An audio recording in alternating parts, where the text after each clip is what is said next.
وشكره. كتاب حمد الله تعالى وشكره. باب وجوب الشكر.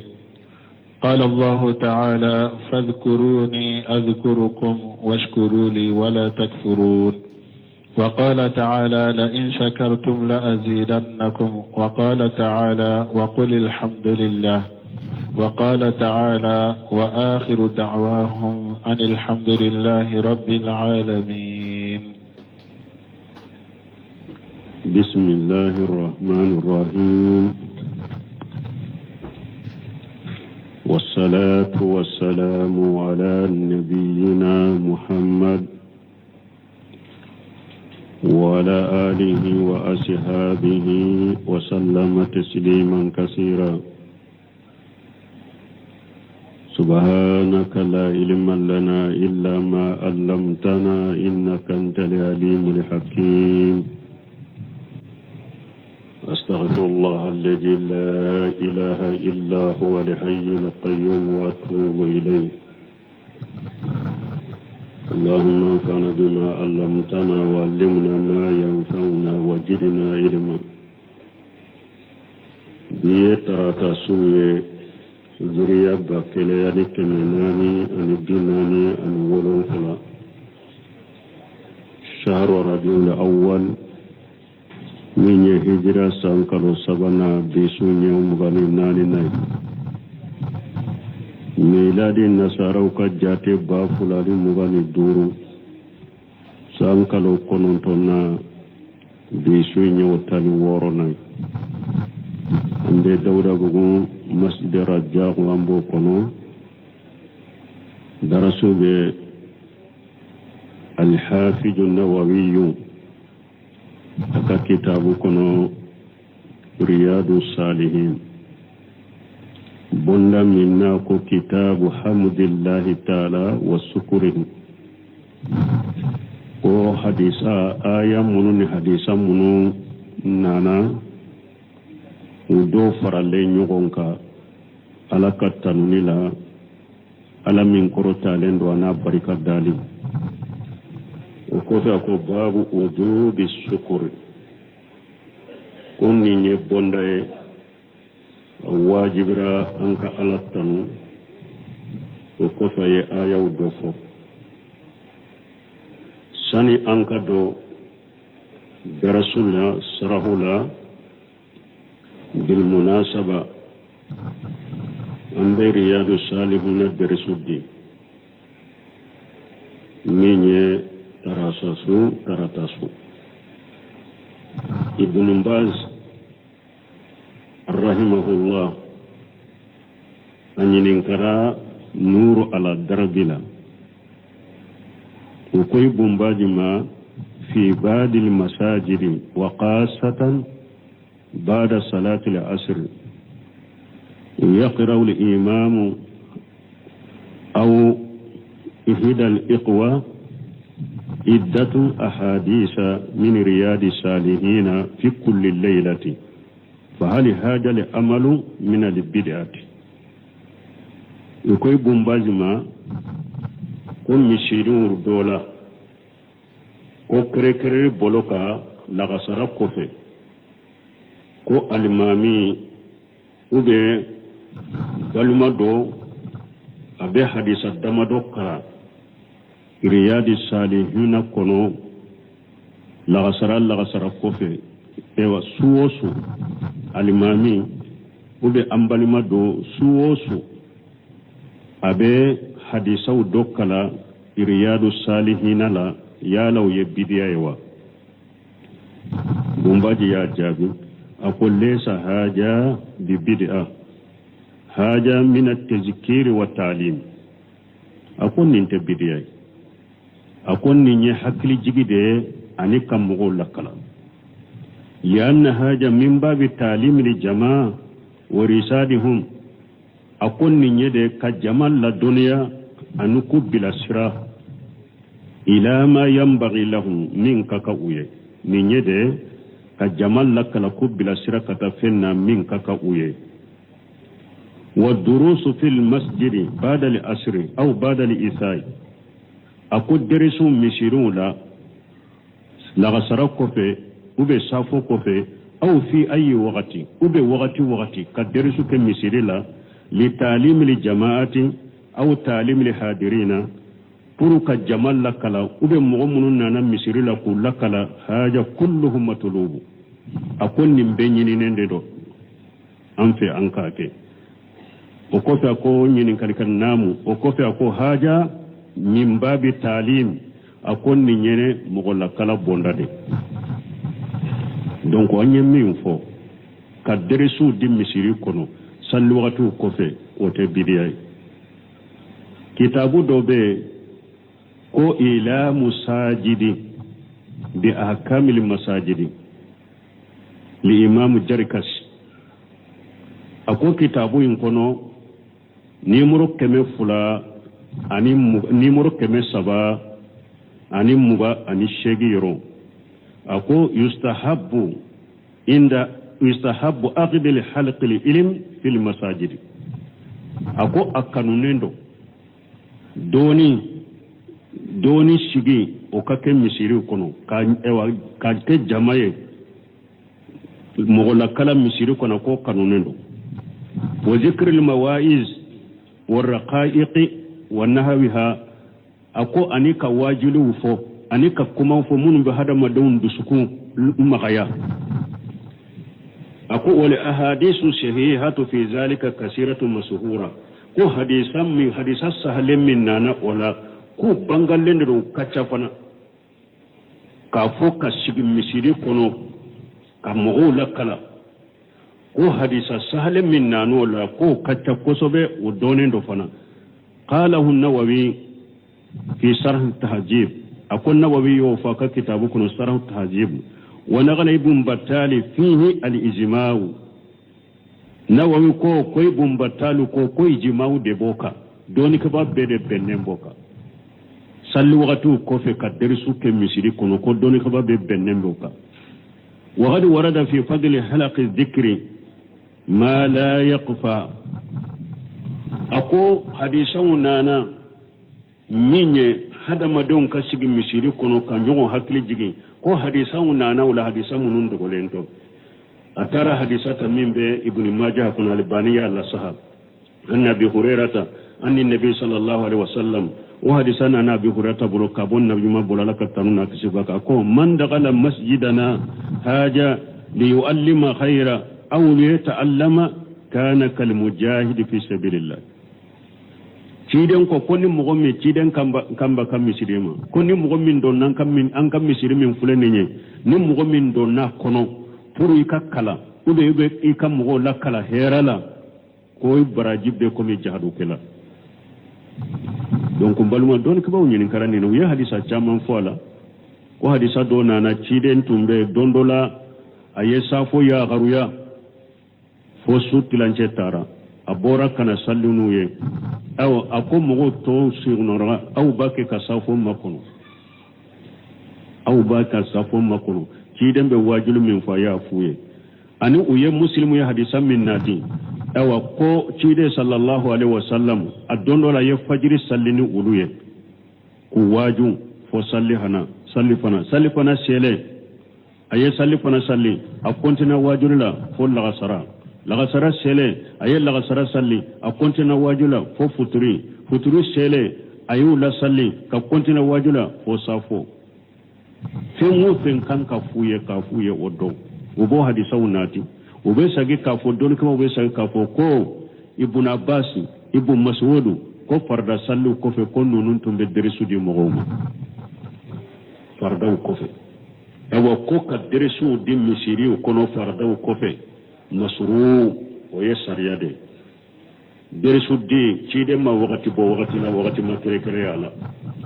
an yere tumbo kala fiqula da suqi sarhu kono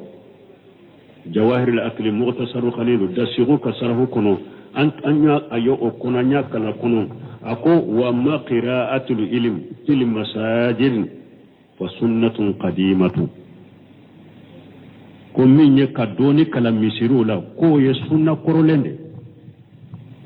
sarafu katabolo de ninye donc on tumbe hakili jigi ken nunu na min fonni nye nunu yorola anyode fo mo kana to ka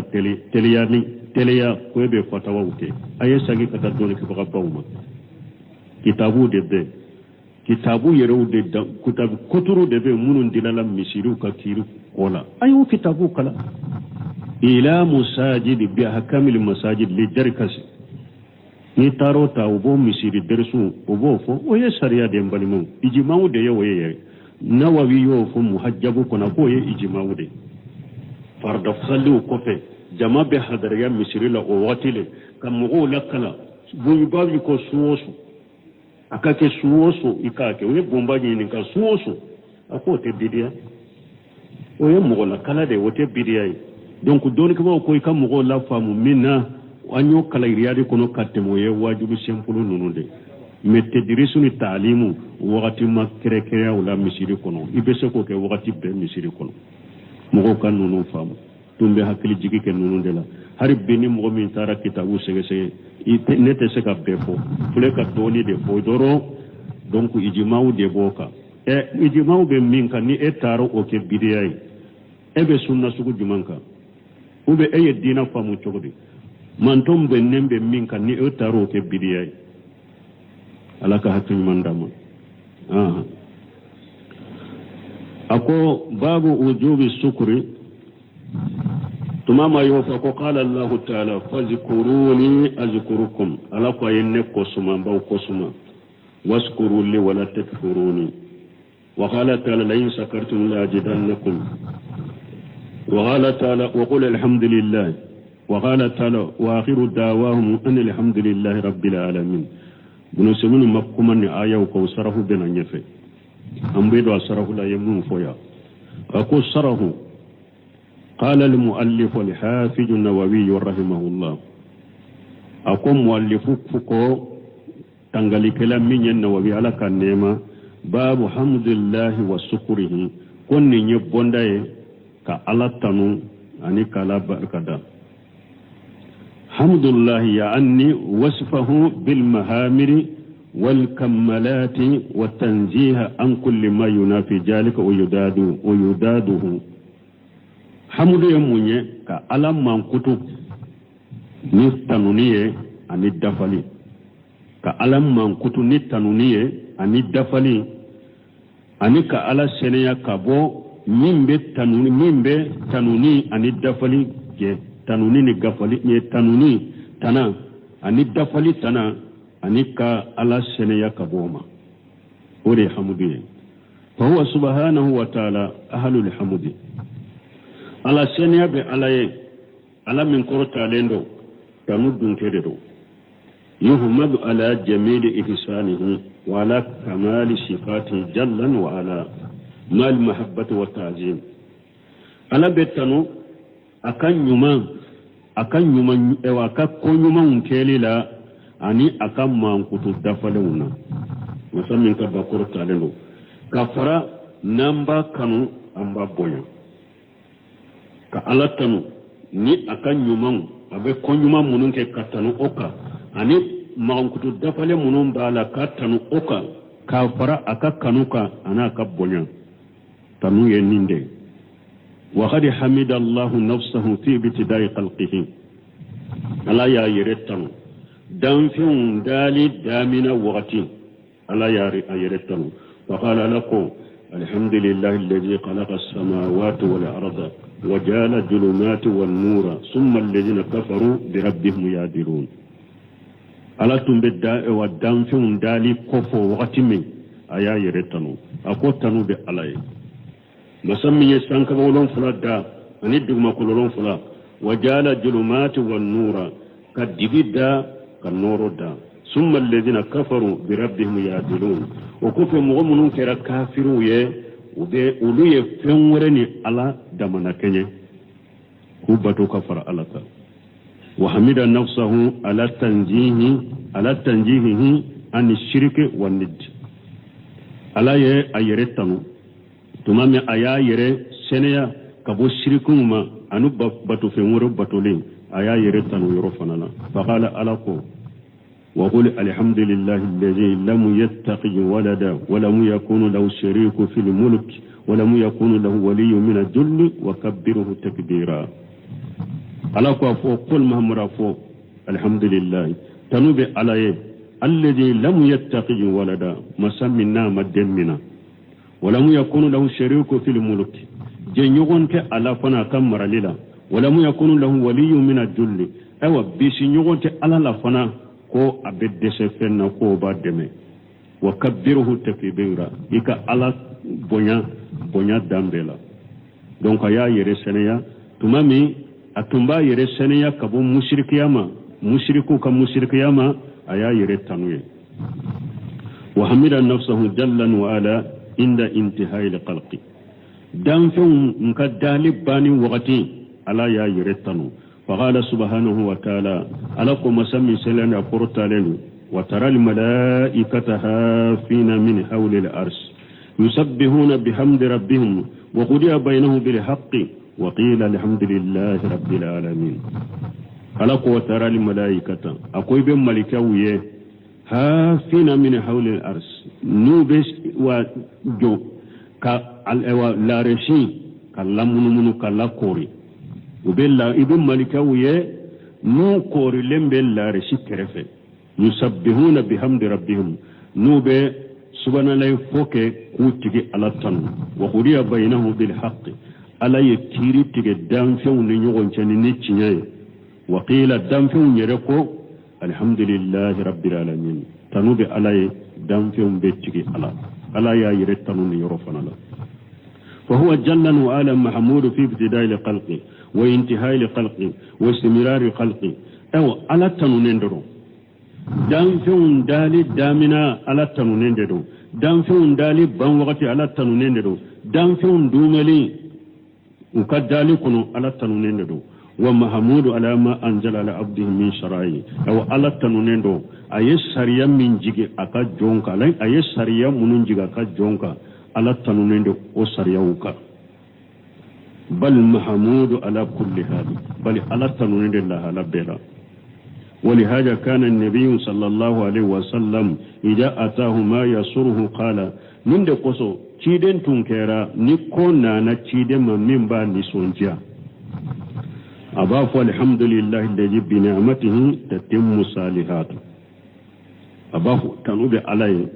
masami ni akan nema ko nyuman be dafani akan nema de ciden tumbe ni fo ni sonjiya ko nana ma wa ija atahu ma yukhalifu jalika ni fenna na ciden ma min be ni sonjiya fonko nyogonya mana ni sonjiya tana nona na ciden ma qala ciden ba fu alhamdulillah ala kulli hal tanube alaye la hala bela وما يقوله بعض الناس اليوم بلسم رحمه الله بافي كان حكلي جيجي دوكا كما دولا كو مغو دوب من فوبي الحمد لله الذي لا يهمد على مكروه سواه مغو منون بافو كو تنوب على مسامي ni fente tanu ko jugu kelika ko min konende ni fente tanu aka ni alete ni nyaka tawde alhamdulillahi alladhi la yuhmadu ala makruhi siwahu tanube alay masami num mogote mogotanu fen konenka ni te fen tanu fen konenka ni alete tanu bay bulu semini ko cogodi ako fa huwa qatawun qalatu akon nin kuma ya qatawe nin kuma ya nyagambide li annaka ja qulta alhamdulillahi alladhi la yuhmadu ala makruhi siwahu ni ko tanube alaye masami ni fente tanu ko konenka ni alete وهو عنوان على أنك كاره لما قدر عليك نيتا ماشي كايرانا كو على يلاتيغا من بولي إيكا كو ياكو نيتا ماشي كايرانا لاتيغا من بولي لك على كالاتيغا من بولي لك إيه اللاتيغا ينكوري ولكن قل كما قال النبي صلى الله عليه وسلم مي إيكا فوكومي تشيرين فوكومي الحمد لله على كل حال يكفو التنوب على الله ربنا هذا هو صواب نندي صوابي وهو سنة التي جاءت عن النبي صلى الله عليه وسلم نندي سنة مننا نكبو تشيدن في دونك الحمد لله الذي لا يهمد على مكروه سواه إبا مي تشامنا hari munun buddan be kata daga tirama iba mi a chamana parce que arabu kan fule niya a me cogoya dola ibe se ka fo cogoya dola ebe se ka kuma do fo cogoya dola e nyana kuma in ce kanyire ka soro kuma yi Allah nyini niya sege sege amani ani fana hada maden kera cogo cogo ci denye koko fo cogo mi idda wala ika hera bu odela wala ka nin na kan nin pewa Allah tanu nin cogola ni ko jugo do kera ka Allah tanu nin cogola alhamdulillah alladhi la yuhmadu ala makru siwahu qatawudo sawabai minye ikafu alhamdulillah ala kulli hal tanube alay la halabela ambe hera ila o tanube alay ambe hera tanala tanube alay haja huwa sawab ninde ya sawabai wa huwa sunnatu allati ja'at an nabi sallallahu alaihi wasallam ninde ya sunna minna nakabochi denfe wa qad hamidallahu nafsuhu wa amara bihamdihi ala ya yiritanu ala ya nyamuri ankatanu wa qala allah ta'ala alakum alamin qurtalenu qul alhamdulillahi wassalamu ala ibadihi alladhina istafa alako cirema afo tanube alaye kishibe alaka jonka alaya ka jomunu sugantiya cidew fa amarna an nahmadahu jalla wa ala alaya nyamariya ankatanu musammin kabba qurtalenu bal jala hamdana iyahu min arkani salati la tatimmu salatu illa bihi bal alaya akattanuke anka salli josen doye namma fo anka salli te dafa alaya alattanuke anka yoro dola salli josen doye namma fo anka salli ate dafa oye yoro jumay fatihatu awwaluha al-fatihatu awwaluha suratul fatiha folo alhamdulillahi rabbil alamin law asqatita هذه الآية من الفاتحة ما سهت صلاتك ني آية ني بك بو فاتحة إكسلت سوا الحمد لله رب العالمين ني أب أطوي يموفو أي إكسلت دامنا الحمد لله رب العالمين ني بورا لو بنا منا الرحمن الرحيم أي إكسلت أودي لأيكو الرحمن الرحيم مالك يوم الدين إياك نعبد وإياك نستعين اهدنا صراط المستقيم صراط الذين أنعمت عليهم غير المغضوب عليهم ولا الضالين إما الحمد لله رب العالمين يفو إكسلم مسا نيا من فلان نيا توقف كوني إكسلم مسا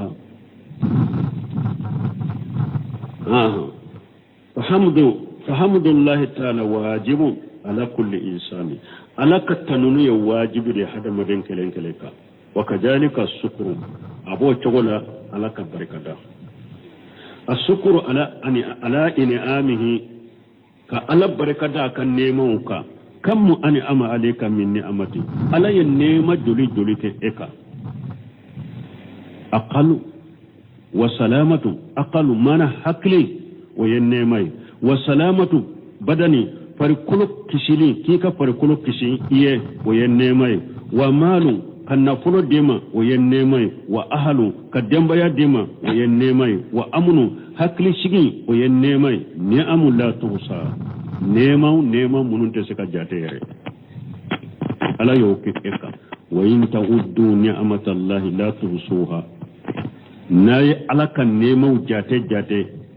ite sika se adama ite sika be jate ni ko be ala kan nema jate i reka ite sika be jate ayen nema min kika walau lam yakunu min ni'mati alayka illa haja nafsu aw ni har na ya sura laka nema sitika ninni awa nina kilinte ninte law aqtamutahu la faqaditan al hayata nin fule sisa niya bisi ini nyana maya be fara ni de gusisa ka bisi kan nimina kan nina kilimina ini nyana maya be fara ni hari na ya surala kan nema sitika ni nina kilindete ode nema bay ni nina kilimina na ya bisi ki kan nina kilib bisi nima nina kilisuro oye ibe nyana maya fara nyokonya ma annahu yakhruju biduni anta husabi kasro minye nina kilim fe nafasu de do ولو لم يكون من نعمة عليك إلا هذا النفس arina ya sornya la kan nema sitika nini nina kilinte allazi law aqtamtahu la faqadta li hayata nina kilimi nitunya amina ka bisi ka korodoro ibe nyana maya faranyonya harina ya sornya la kan nema sitika ninde nema ni wasara nema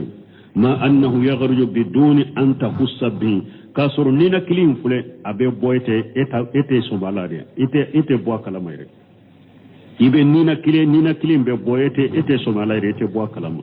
ita do yere wa biduni an tati abalahu nina kilim be bo kasoro masega yere unzuru ila allazina utilu bidiqi tanaffus lajelike katamu mo munu ni alayu lajrabi nina kilid de huni mana abana sugu be sin sawu ni fion ni ikan ni na kilibe tagu la jalike kata uluma wala halaminna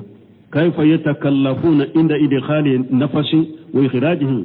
togo min ni na kili gereya ala ni na kili geleya munu makam abana la suma kan ni na kili geleya uma e kulla jobella halaminna ni na kili sama tona boto ube yere jakwa minke ubu yere jakwa minke ni na kili sama lela kana ani aboli e kulla jeke ibe nina kiri nema min bala yebo ado wa haja nafasu mustamirru da'im ni nina kili min fulani ne abin kuno fere kudai ni amatu la tuhsa abadan nema de don nema min na te saka ajate ka sha damma nina kili al aqlu hakli nina hakli nema de do alaka nema nono te saku jate ke su udama al aqlu hakli nemai al auladu dunya nemai al malu naqulu nemai ad-dinu dinai nemai kullu hadhihi ni'matun ajimatu nunun bi nema bawde yastahiqu jallan wa ala an yaskura alaiha akaka alam masamin ka bakurta lendo anka barkada ni nema uka ni be nema anka wa shukru qala ahlul ilm barikada doni ke bagaw ko huwa al-qiyam bi tatil mun'im shukru ya munye barikada ya munye ko ika jo ewa nema likela minye nema kika ika joni akabatoy ko barikada yo wode minye nema kika ika jo ni nema tigi ka batoli ka batu haja huwa shukru ninde barikada an taquma bi tatil mun'im ika joni nemali kala batolinye wala shiyama jinsu hajihi ni'amati kuma mana ni nema kalite mimbika ika joni o nema kalite barikadai faida ani amallahu alayka bimali ni ala ye nema ke ikanin na foloy falyakunu alayka asaru hajal mali fi libasika fi baitika fi markubika ni nema no kaye ni nema no kaye ewa ika fil libasika ni nema no ka ni nafulo ni ala ye nema kika ni nafulo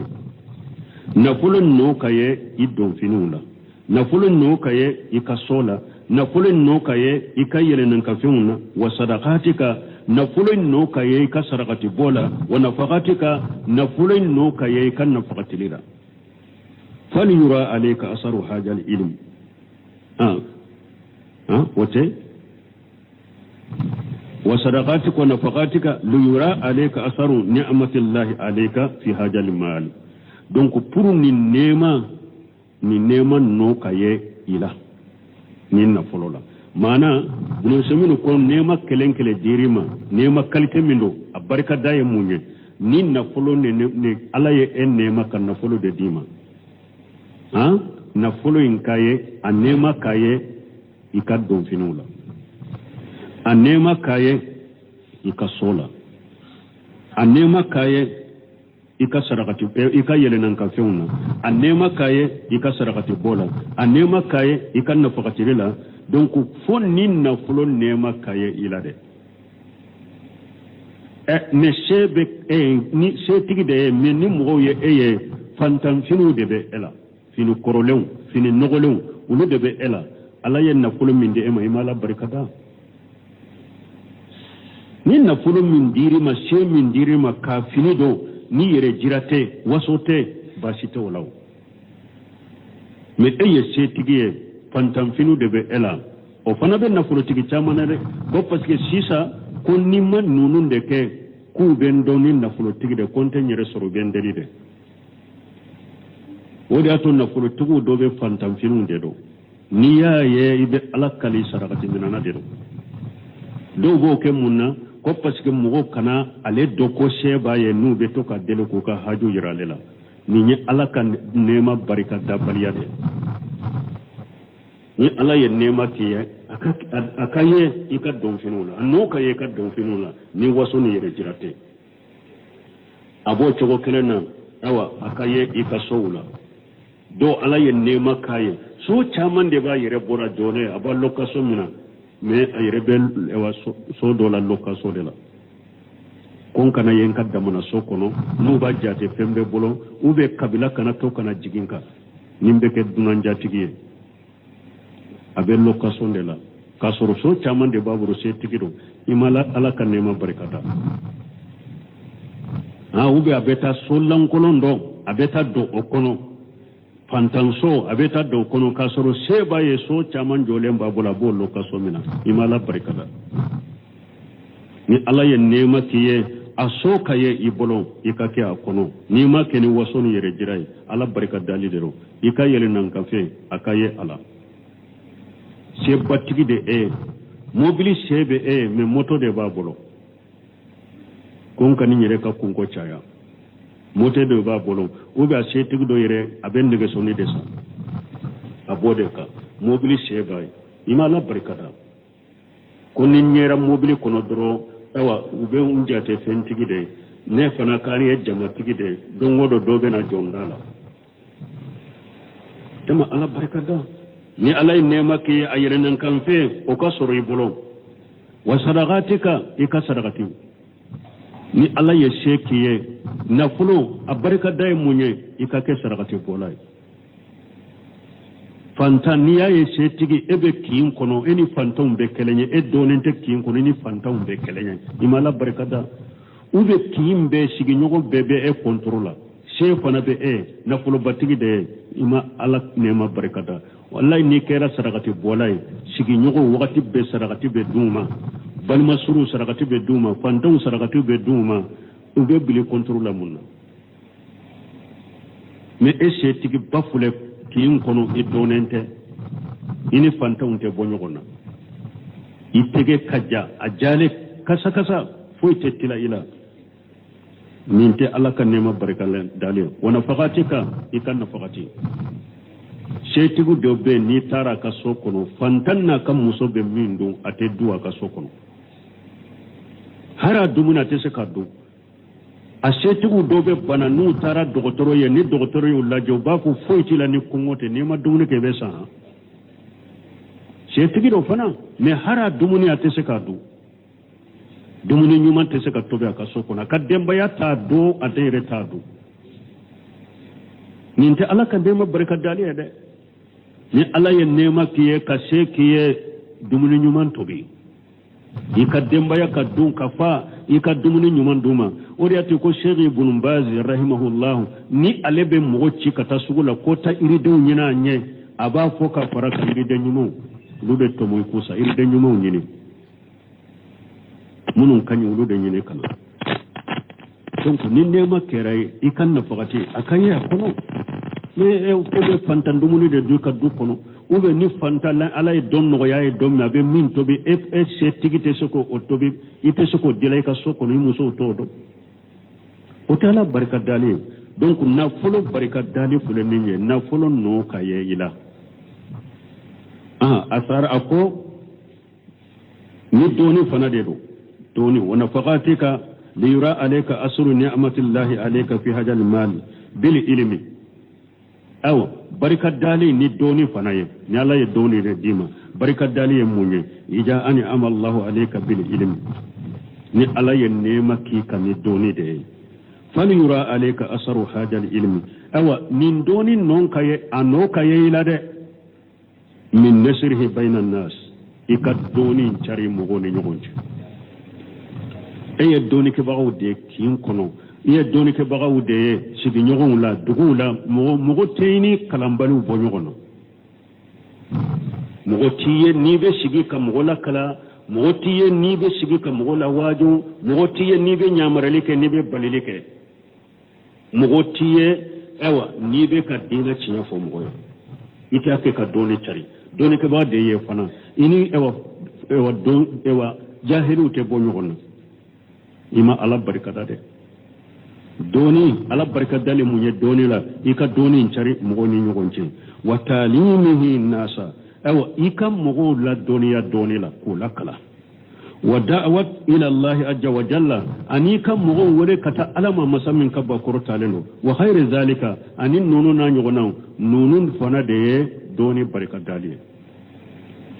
me doni be ebolon mogo te eye ni be mogo waju mogo te ni be mogo lakala mogo te eye ni be doni cari mogo te eye dawala eni jahilu ni do mogo ewa dombali abolen ama bonyogona imala barkada de doni min bi bolo imala barkada doni cari ikam mogo lakala ikadawa ke fasukuru yakunu min jinsi ni'amati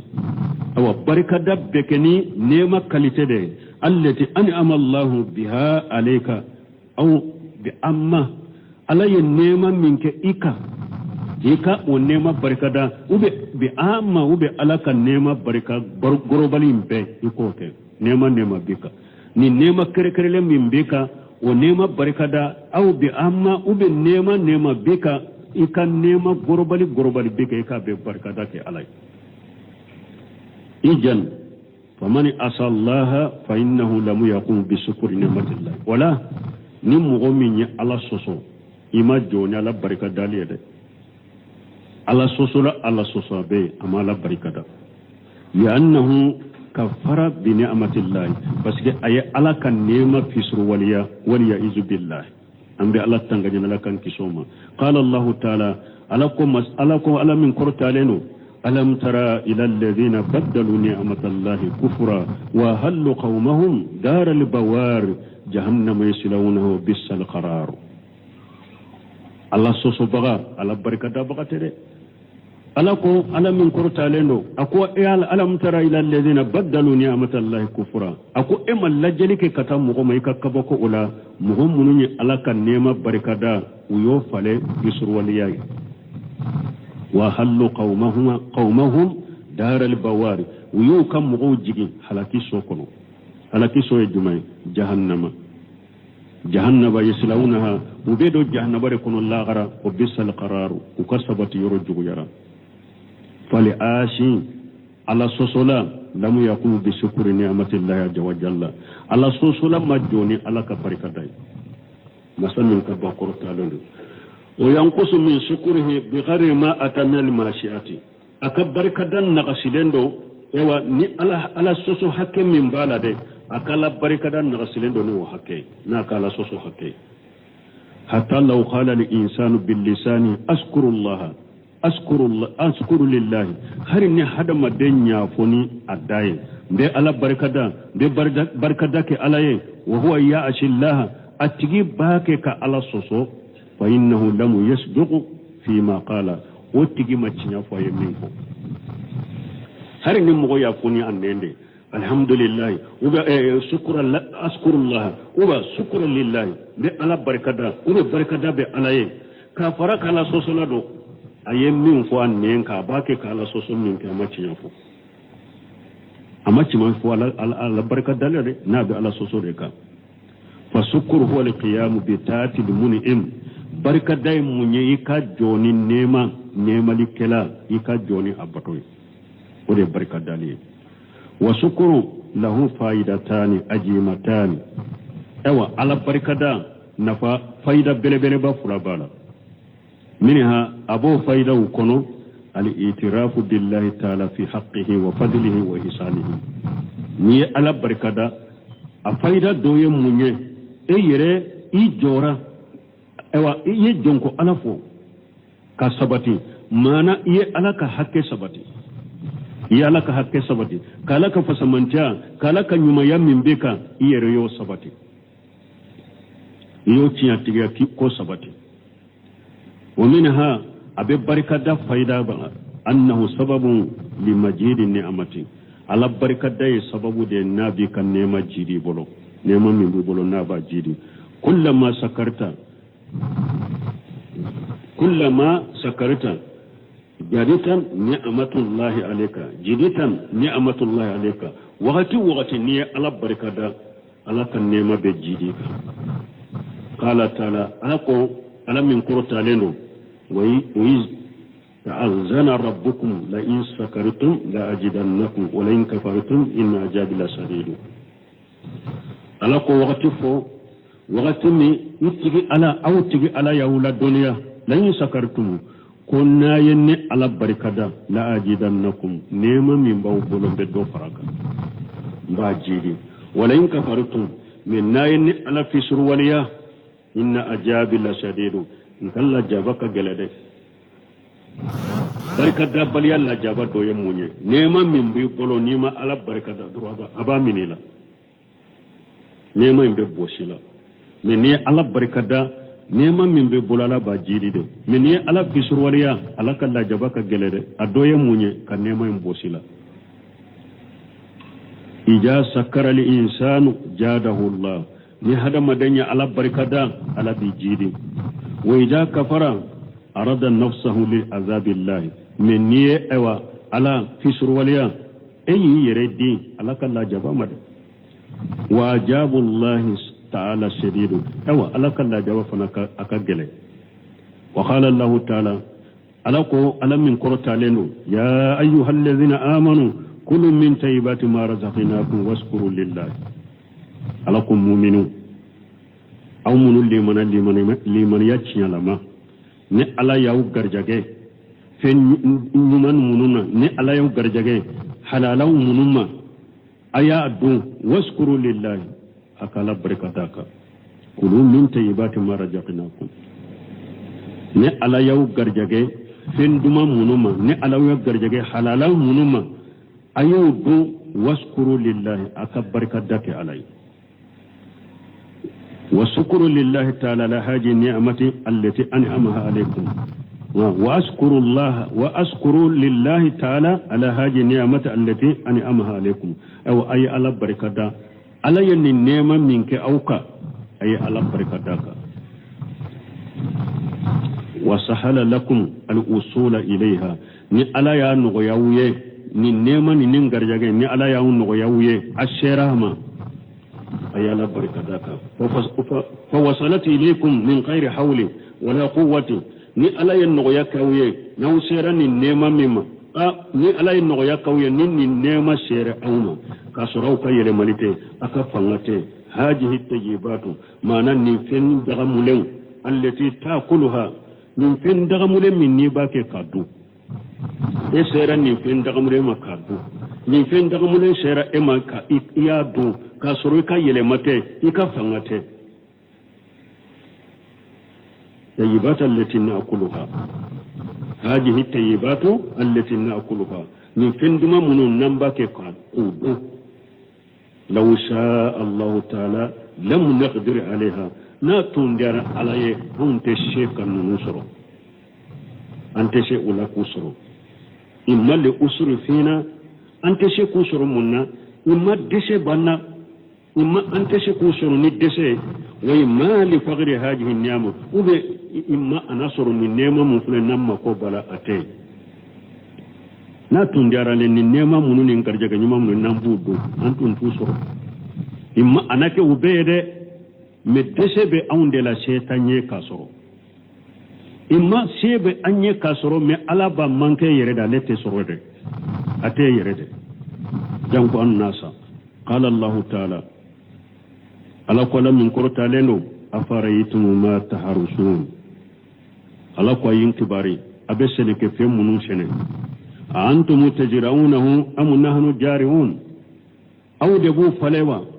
وبن على دبو فلوا وبدو كلولا لو نشاء لجعلناه حطاما ناتو يني على جيا akasene ke fun o falelen ko fe ka bo na beja abenaja fajalitum tafakkahun aw nalaba aba akabolo farafara nyuna na ben nimisa inna la mukhramuna naw yere ba fa baka kabulu cici no ngonya an koni am perdila bal nahnu mahrumuna ay nin te perdi doroñe an kumantira yere de na tundera alanye ama fo ko alete seneke fe mbode ako ale de be seneke fe aw seneke fe aw de ba fale ou be ne ala de ba fale bo akonna tundiala alaye afalelen ko fe anaja munna ama fo na tundera ne ala ya te boyere parce que ni fe mabo du sukasi bola de mi ka seneke fe mbolen ko fe e yere yaaye ani nyaali kasuru inna ta daraka iddi uddu sukun daraka inni daraka ala nana ka jaka boy koro juman ka jugu ha abolen ko fe jale wode ka jugu wode ya to ala ko abolen ko fe na tundera ne alen tumbaja